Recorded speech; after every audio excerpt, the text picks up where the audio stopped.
আসসালামু আলাইকুম। দীর্ঘ বিরতির পরে বেসিক ভাইতে আরও একটি নতুন ভিডিও নিয়ে হাজির হয়ে গেলাম অ্যান্ড এখন থেকে বেসিক ভাইতে রেগুলার ভিডিও আসবে। অ্যান্ড আজকের ভিডিওতে আমরা আপনাদেরকে দেখাবো কিভাবে খুব সিম্পলি মাইক্রোসফট পাওয়ার পয়েন্ট দিয়ে একটা স্লাইড শো ভিডিও তৈরি করা যায় উইথ মিউজিক। এবং আমরা জানি মাইক্রোসফট পাওয়ার পয়েন্ট প্রায় সবার কম্পিউটারে ইনস্টল করা থাকে। সো আমরা কম্পিউটার স্ক্রিনে যাওয়ার পরে মাইক্রোসফট পাওয়ার পয়েন্টটা ওপেন করি এবং আমরা খুব বেসিকভাবে কীভাবে ক্রিয়েট করতে হয় এটা দেখাবো। আমরা জানি স্লাইড শো ক্রিয়েট করার অনেক অ্যাডভান্সড টুলস আছে, অনেক সফটওয়্যার আছে, বাট যারা এত কমপ্লিকেশনে না যেতে চান তাদের জন্য আজকের ভিডিওটা। ওকে, পাওয়ার পয়েন্ট ওপেন করার পরে আমরা যে ব্ল্যাঙ্ক প্রেজেন্টেশন নামে ট্যাব আছে এটাতে ডাবল ক্লিক করব।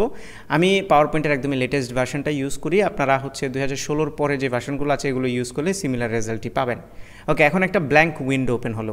এখান থেকে আমাদের প্রথম কাজ হচ্ছে আমরা ইনসার্টে ক্লিক করব। ইনসার্ট নামে যে ট্যাবটা আছে সেটাতে যাওয়ার পরে আমরা এখান থেকে ফটো অ্যালবাম নামের একটা অপশন আছে, এখান থেকে আমরা ফটো অ্যালবামে ক্লিক করব। অন্য ওয়েতেও ফটো ইনসার্ট করা যায়, বাট সেইভাবে করতে আপনার প্রত্যেকটা স্লাইডে আলাদা আলাদাভাবে ছবি ইম্পোর্ট করতে হবে, যেটা অনেক লেন্দি প্রসেস। আমরা ফটো অ্যালবামে ক্লিক করলে এরকম একটা উইন্ডো ওপেন হবে, যেখান থেকে আমরা ফাইল/ডিস্কে ক্লিক করব। তাহলেই আমরা আমাদের কম্পিউটার থেকে ছবি সিলেক্ট করার অপশন পাবো। সো আমি আমার ছবিগুলো একটা জায়গায় সেভ করে রেখেছি, সেটা হচ্ছে ডেস্কটপে নিউ ফোল্ডার নামে একটা ফোল্ডার আছে। আপনারাও ছবিগুলো আগে কালেক্ট করে নেবেন। সো এখানে অনেকগুলো ছবি আছে এবং আমি Ctrl+A চেপে সবগুলো ছবি মার্ক করে নিচ্ছি, অথবা আপনারা চাইলে মাউস ক্লিক করে ড্র্যাগ করেও ছবিগুলো সিলেক্ট করতে পারেন। এরপরে ইনসার্টে ক্লিক করব। ক্লিক করলে এই ছবিগুলো এখানে ইনসার্ট হয়ে যাবে এবং এখান থেকে আপনি প্রত্যেকটা ছবি ইন্ডিভিজুয়ালি প্রিভিউ করতে পারবেন। সো প্রথম ছবিটা হচ্ছে এইটা, দেন নেক্সট এইটা। সো এখান থেকে আপনি বেশ কিছু কাজ করতে পারেন। ফর এক্সাম্পল, প্রথমেই আপনি ছবিগুলোর ওরিয়েন্টেশন বা ছবিগুলোর যে সর্টিং আছে, কোনটার পরে কোনটা আসবে এটা করতে পারবেন। ওরিয়েন্টেশনটা আমরা একটু পরে দেখছি। সো লেটস সে আমি এই ছবিটা উপরের দিকে নিতে চাই, তখন আমি এটাকে সিলেক্ট করব। সিলেক্ট করার পরে নিচে এই যে আপ অ্যান্ড ডাউন অ্যারো আছে, সো আমি যদি আপ অ্যারোতে প্রেস করি তাহলে এই ছবিটা উপরের দিকে চলে যাবে। সিমিলারলি আপনি চাইলে মাল্টিপল ছবিকে উপর নিচ করতে পারেন। লেটস সে আমি এই দুইটা ছবিকে একসাথে উপরের দিকে উঠাইতে চাই, তাহলে দুইটা ছবি মার্ক করে আমি যদি উপরে প্রেস করি তাহলে উপরে যাবে, আর নিচে প্রেস করলে নিচে চলে আসবে। এভাবে আপনি অর্ডারটাকে নিজের মতো করে সাজিয়ে নিতে পারেন যে কোন ছবির পরে কোনটা আসবে। এটা অবশ্য স্লাইড ক্রিয়েট করার পরে আপনি স্লাইডকেও উপর নিচ করতে পারেন। আমার মনে হয় এখানে করাটাই বেটার হয়। ওকে, এরপরে আপনার বেসিক কিছু কাস্টমাইজেশনের অপশন পাবেন আপনারা এখানে। যেমন আমি যদি এই ছবিটাতে ক্লিক করে যদি সিলেক্ট করি, তাহলে প্রথমত আপনি চাইলে ছবিটা রিমুভ করতে পারেন। আমি অন্য একটা ছবি রিমুভ করি, প্রবাবলি দুইটা ছবি এখানে একই ছবি দুইবার আছে, যেমন এইটা এবং এইটা সেম ছবি। সো আমি উপরেরটা সিলেক্ট করে রিমুভে প্রেস করছি, তাহলে ওই ছবিটা রিমুভ হয়ে যাবে। এরপরে এই ছবিটাকে যদি আপনি লেটসে রোটেট করতে চান, তাহলে এখানে রোটেশনের অপশন আছে, আপনি চাইলে বামে রোটেট করতে পারেন ও ডানে রোটেট করতে পারেন। অ্যান্ড দেন ছবির কন্ট্রাস্ট কম বেশি করতে পারেন। একই সাথে আপনি চাইলে ছবিকে একটু ব্রাইট করতে পারেন অথবা ব্রাইটনেসটা একটু কমাতে পারেন। সো একদমই বেসিক কাস্টমাইজেশনের কিছু ফিচার এখানে পেয়ে যাবেন। ফাইনালি আমরা নিচের দিকে অপশন দেখতে পাচ্ছি পিকচার লেআউট। এখান থেকে ফিট টু স্লাইডটাই আমার কাছে অ্যাপ্রোপ্রিয়েট মনে হয়। আপনারা চাইলে অন্য অপশনগুলো সিলেক্ট করতে পারেন, যেমন ওয়ান পিকচার, তার মানে একটা স্লাইডে একটা ছবি থাকবে, কিন্তু এখানে ছবিটাকে রিসাইজ করা হবে না। আর ফিট টু স্লাইডে দিলে ছবিটাকে একটু বড় করে যতটুকু সম্ভব স্লাইডটাতে ফিট করার চেষ্টা করা হবে। একই সাথে আপনি যদি চান তাহলে একই স্লাইডে দুইটা ছবি কিংবা একই স্লাইডে সর্বোচ্চ 4টা ছবি দিয়ে আপনি স্লাইড শো বানাতে পারেন। যদি আপনার কাছে অনেক ছবি থাকে এবং সেগুলো একটা স্লাইডে দেখাইতে অনেক সময় লেগে যাবে মনে করেন, তাহলে আপনি এক স্লাইডে 4টা দিয়ে দিতে পারেন। তখন এরকম টাইল আকারে 4টা ছবি একই স্লাইডে আসবে। বাট আমার যেহেতু ছবি কম, তাই আমি ফিট টু স্লাইডে দিচ্ছি। অন্যান্য যে অপশনগুলো আছে সেগুলো আমার কাছে খুব একটা ইউজফুল মনে হয়নি, যেমন all pictures black and white. আপনি চাইলে সবগুলো ছবিকে ব্ল্যাক অ্যান্ড হোয়াইট করতে পারবেন, যেটা আমি আপাতত চাচ্ছি না। ওকে, সো এইটা হয়ে যাওয়ার পরে আরেকটা অপশন আছে, সেটা হচ্ছে নিউ টেক্সট বক্স। আপনি যদি নিউ টেক্সট বক্সে ক্লিক করেন তাহলে নতুন একটা টেক্সট বক্স, মানে নতুন একটা স্লাইড যুক্ত হবে, ব্ল্যাঙ্ক স্লাইড, যেখানে আপনি টেক্সট লিখতে পারবেন। বাট এটা আমরা পরবর্তীতেও করতে পারবো। সো আমি আপাতত এটা রাখছি না, রিমুভ করে দিচ্ছি। ওকে, ফাইনালি যখন আপনার সবগুলো কাজ এখানে কমপ্লিট হয়ে যাবে তখন ক্রিয়েটে প্রেস করবেন। ক্রিয়েটে প্রেস করার সাথে সাথে দেখবেন সবগুলো ছবি দিয়ে একটা সুন্দর স্লাইড তৈরি হয়ে গিয়েছে। এবং প্রথমে একটা টাইটেলের স্লাইড আছে, যেখানে টেক্সট লেখার অপশান আছে। তো আমি এখানে লিখে দিচ্ছি, জাস্ট এমনিতেই একটা টেক্সট আপাতত লিখে দিচ্ছি, বেসিক ভাই। ওকে, তো এরপরে আপনার কাজ স্লাইডগুলোকে আপনি নিজের মতো করে চাইলে কাস্টমাইজ করতে পারেন। যেমন এই স্লাইডটা, প্রত্যেকটা স্লাইডেই ছবি যখন একটু স্লাইডের যে সাইজ আছে সেটা থেকে ছবি সাইজ যখন ছোট হয়, তখন যেটা করে পাওয়ার পয়েন্ট এই ছবিটাকে যতটুকু সম্ভব বড় করে ফিট করে দেয়। কিন্তু এর বেশি যদি বড় করতে চায় তাহলে কিন্তু ছবিটা কেটে যাবে। ঠিক আছে, উপর নিচে কেটে যাচ্ছে, এই কারণে এর চাইতে বড় আর পাওয়ার পয়েন্ট নিজে থেকে করেনি। সো আমরা চাইলে আমাদের মতো করে কাস্টমাইজ করতে পারবো। যেমন আপনি চাইলে এই ডিজাইন চেঞ্জ করতে পারেন। সো এখান থেকে ডিজাইনে যদি প্রেস করেন তাহলে নানান রকমের স্লাইডের ডিজাইন আছে, বিভিন্ন কালার, শেপ, এই জিনিসগুলো দিয়ে আপনি স্লাইডের ডিজাইন চেঞ্জ করতে পারেন। প্রত্যেকটা স্লাইড আলাদাভাবে, অথবা আপনি একটা ডিজাইন সবগুলো স্লাইডেও অ্যাপ্লাই করতে পারেন। এই বিষয়গুলো সম্পর্কে আই হোপ আপনাদের ধারণা আছে। আর আপনি যদি মাইক্রোসফটের 365-এর যে সাবস্ক্রিপশন আছে সেটা কিনেন, তাহলে আপনার কাছে এই ডিজাইন আইডিয়াস নামে একটা অপশন থাকবে, যেখান থেকে আপনি হচ্ছে বিভিন্ন ডিজাইন আপনি চুজ করতে পারেন, যেটা আমি আপাতত করছি না, কারণ অনেকের কাছে এটার অপশন থাকবে না। অথবা একটা স্লাইডে আমি জাস্ট করে রাখি, জাস্ট এইটাতে। ওকে, সো এই ডিজাইন আইডিয়াস না থাকলেও সমস্যা নেই, কারণ আপনারা আরও অনেক অপশন পেয়ে যাবেন। আর যেই ছবিগুলোতে অল্প একটু বাকি থাকে সাইডে, এইটা আপনি টেনে একটু স্ট্রেচ করে দিতে পারেন। যদি ইম্পর্টেন্ট কোনো কিছু কেটে না যায়, তাহলে একটু স্ট্রেচ করে আপনারা নিজেদের মতো করে ফিট করে দিতে পারেন। ওকে, তবে ডানে বামে টানবেন না, ডানে বামে টানলে ছবিগুলো হচ্ছে স্ট্রেচ হয়ে যায়, তখন দেখতে ভালো লাগে না, ডিস্টর্ট হয়ে যায়। সো আমরা একটু টেনে এতটুকু পরিমাণে রাখছি আপাতত এই ছবিটায়। এভাবে আপনি একটু স্লাইডগুলো ইন্ডিভিজুয়ালি অ্যাডজাস্ট করে নেবেন। অ্যাডজাস্ট করার পরের কাজ হচ্ছে আমাদের ট্রানজিশন অ্যাড করা। তো ট্রানজিশন অ্যাড করার জন্য আমরা ট্রানজিশনস ট্যাবে যাব, এবং এখান থেকে আপনি ইন্ডিভিজুয়ালি প্রত্যেকটা ছবিতে আলাদা আলাদা ট্রানজিশন দিতে পারেন। তবে আমি যেটা প্রেফার করি, যেহেতু এখানে রং বেরঙের নানান রকমের কিছু অ্যাডভান্সড কিছু বেসিক ট্রানজিশন আছে, আমি যেটা প্রেফার করি সেটা হচ্ছে সবগুলো স্লাইড আগে আমি সিলেক্ট করি। অ্যান্ড সেটা করার জন্য যে কোনো একটা স্লাইডে সিলেক্ট করে কিবোর্ডের Ctrl+A প্রেস করতে পারেন, অথবা আপনি ম্যানুয়ালি জাস্ট ক্লিক করে শিফটে প্রেস করে ধরে লাস্টের স্লাইডে ক্লিক করতে পারেন। যেভাবেই হোক সবগুলো স্লাইড আগে সিলেক্ট করবেন।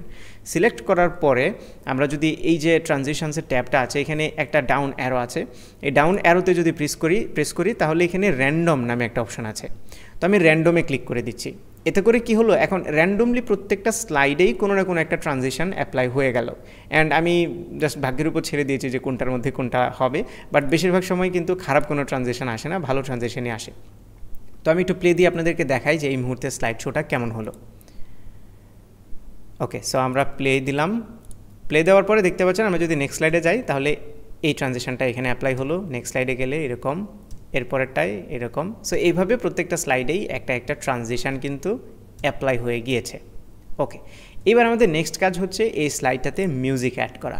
মিউজিক অ্যাড করার জন্য আপনাকে প্রথমেই আবারও ইনসার্ট ট্যাবে যেতে হবে। ইনসার্ট ট্যাবে যাওয়ার পরে এখানে লাস্টের দিকে দেখবেন, লাস্টের থেকে আগেরটা অডিও নামের একটা অপশন আছে। সো এই অডিওতে প্রেস করলে নিচে দুইটা অপশন আসে, একটা হচ্ছে রেকর্ড করার জন্য অপশন দেয়, আরেকটা হচ্ছে অডিও অন মাই পিসি। তো আমরা পিসি থেকে নেব, আমি অডিও অন মাই পিসিতে ক্লিক করছি। ক্লিক করার পরে আমাদেরকে ফোল্ডার নিয়ে যাবে, ফোল্ডারে নিয়ে যাওয়া হবে, যেখান থেকে আপনি মিউজিক সিলেক্ট করতে পারবেন। এবং আমার একটা মিউজিক সিলেক্ট করা আছে, সেটা হচ্ছে এইটা, আওয়ার স্টোরি। সো এই মিউজিকটা আমি ডাবল ক্লিক করে সিলেক্ট করে দিচ্ছি। তখনই এইখানে ফার্স্ট স্লাইডে দেখবেন মিউজিক প্লেব্যাকের একটা কন্ট্রোল আসবে এবং একটা অডিওর আইকন আসবে।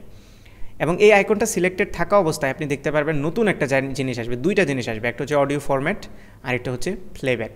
তো অডিও ফরম্যাটে আমাদের খুব একটা কাজ নেই, আমরা প্লেব্যাকে গিয়ে বেশ কিছু কাজ করব। তার মধ্যে প্রথম এবং মোস্ট ইম্পর্টেন্ট কাজ হচ্ছে প্লে ইন ব্যাকগ্রাউন্ড যে অপশনটা আছে, এইটা আমরা সিলেক্ট করে দেবো। অ্যান্ড এটাই হচ্ছে সবচেয়ে ইম্পর্টেন্ট। আরও অন্যান্য জিনিস আছে, যেমন লুপ আনটিল স্টপড, এটা এনাবল করাই থাকবে, কারণ আপনার মিউজিকটা দেখা গেছে স্লাইড শো মিউজিকের টাইমের চাইতে বড় হয়ে গেল, তখন মিউজিক প্লেব্যাক বন্ধ হয়ে যাবে। লুপ দিলে এটা কন্টিনিউয়াসলি লুপ হতে থাকবে। এছাড়া বাকি যে অপশনগুলো আছে, এগুলো যেইভাবে ডিফল্ট আছে সেভাবে রাখলেই হয়। তারপরে কিছু অ্যাডভান্সড কাস্টমাইজেশন আপনি করতে পারেন। ফর এক্সাম্পল, আপনি চাইলে মিউজিকটা ফেড ইন করতে পারেন, মানে ভলিউমটা লো থেকে আস্তে আস্তে করে স্টার্ট হবে, অথবা ফেড আউট করতে পারেন, একদম শেষের দিকে গিয়ে আস্তে আস্তে করে এন্ড হয়ে যাবে। তো এইটা আমরা হচ্ছে 1 সেকেন্ডের মতো দিচ্ছি, আর আউটের মধ্যে 1 সেকেন্ড দিচ্ছি। সো শুরু হবে 1 সেকেন্ড থেকে, মিউজিকটা আস্তে করে শুরু হয়ে আস্তে আস্তে করে উপরের দিকে উঠবে, ফেড ইন, আবার শেষের দিকে আস্তে করে 1 সেকেন্ডে কমে যাবে, মানে ফেড আউট হয়ে যাবে। ওকে, এর বাইরে আরও কিছু অপশান আছে, যেমন আপনি চাইলেই এই অডিও ট্রিম, যেটা ট্রিম অডিও, এখানে ক্লিক করে অডিওর কোনো একটা পার্টিকুলার পার্ট শুধুমাত্র নিতে পারেন সিলেক্ট করে, বাট আমরা আপাতত এটা করছি না, পুরোটাই নিচ্ছি। ওকে, এইবার যদি আমরা প্লে দেই তাহলে কিন্তু এটা মিউজিক সহ প্লে হবে। সো আমরা ফাইনাল একবার একটু দেখি প্লেব্যাক করে, তারপরে হচ্ছে আমরা এক্সপোর্টে যাব। সো আমি স্লাইড শোতে দিলাম, এখন আপনারা হয়তো শুনতে পাচ্ছেন মিউজিক প্লে করছে। আমরা যদি নেক্সটে যাই,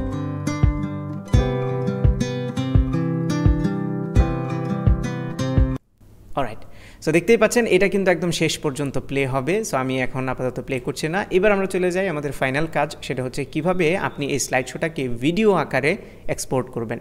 সেটা করার জন্য আমরা হচ্ছে ফাইলে ক্লিক করব। ক্লিক করার পরে এখানে এক্সপোর্ট নামে একটা অপশান আছে, এই যে সবার শেষে এক্সপোর্ট, এই এক্সপোর্টে ক্লিক করব। ক্লিক করলে এখানে সেকেন্ড অপশানটা হচ্ছে ক্রিয়েট আ ভিডিও।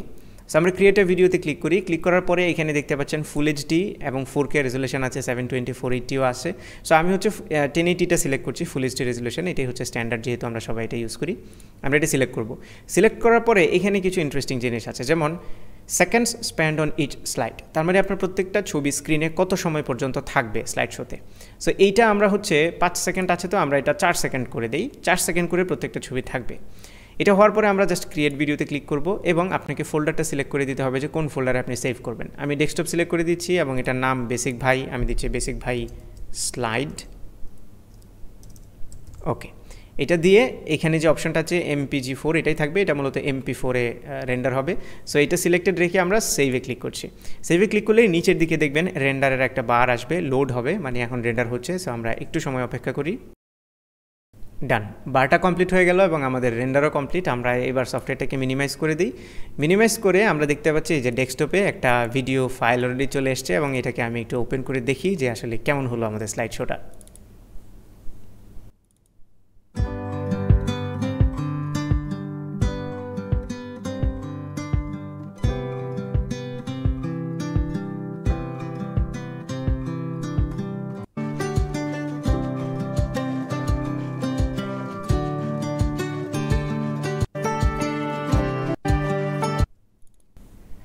সো এই ছিল আমাদের স্লাইড শো পাওয়ার পয়েন্টে তৈরি করা, একদমই বেসিক। যদিও এটার ভেতরে গিয়ে আপনি আরও অ্যাডভান্সড কাস্টমাইজেশন করতে পারেন, প্রত্যেকটা স্লাইডকে ইন্ডিভিজুয়ালি অ্যানিমেট করতে পারেন, ইন্ডিভিজুয়ালি কাস্টমাইজ করতে পারেন। এই বিষয়গুলো একটু অ্যাডভান্সড, ভবিষ্যতে হয়তো বা অন্য কোনো একটা ভিডিওতে আমরা সেই বিষয়গুলো নিয়ে আলোচনা করব।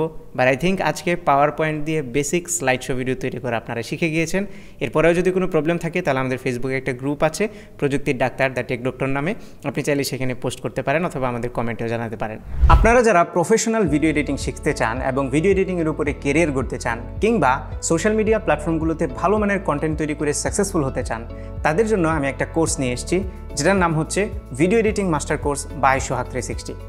আমার গত প্রায় 10 বছরের ভিডিও মেকিং এক্সপিরিয়েন্স এবং গত 5-6 বছরের মেন্টরিং অ্যান্ড টিচিং এক্সপিরিয়েন্স থেকে আমি আপনাদেরকে শেখাবো অ্যাডোবি প্রিমিয়ার প্রো এর একদম বেসিক থেকে অ্যাডভান্সড পর্যন্ত। সেই সাথে ভিডিও এডিটিংয়ের কিছু থিওরি আছে কিংবা টেকনিক্যাল টার্মস আছে, সেগুলোর সাথে আপনাদের পরিচয় করিয়ে দেবো। একই সাথে ফ্রিল্যান্সিং মার্কেট প্লেস কিংবা লোকাল মার্কেট প্লেসে ভিডিও এডিটিংয়ের উপরে কীভাবে আপনি কেরিয়ার গড়তে পারেন সেই বিষয়ে ধারণা দেবো। এবং আমাদের কোর্সে যারা ভালো করবে তাদেরকে আমরা ডিরেক্ট জব প্লেসমেন্টেরও ব্যবস্থা করে দেবো, সার্টিফিকেট তো থাকছেই। এটি লঞ্চ হচ্ছে tekalloy.com-এ, এটা আমাদেরই প্ল্যাটফর্ম এবং এখানে এই কোর্সটি অনলাইনে হবে। আমরা জুমের মাধ্যমে সপ্তাহে 2 দিন ক্লাস নেব রাত 9টায়। এটা 3.5 মাসের একটি কোর্স এবং এই কোর্সটি করলে ভিডিও এডিটিংয়ের এমন কোনো বিষয় নেই যেটা আপনি জানবেন না।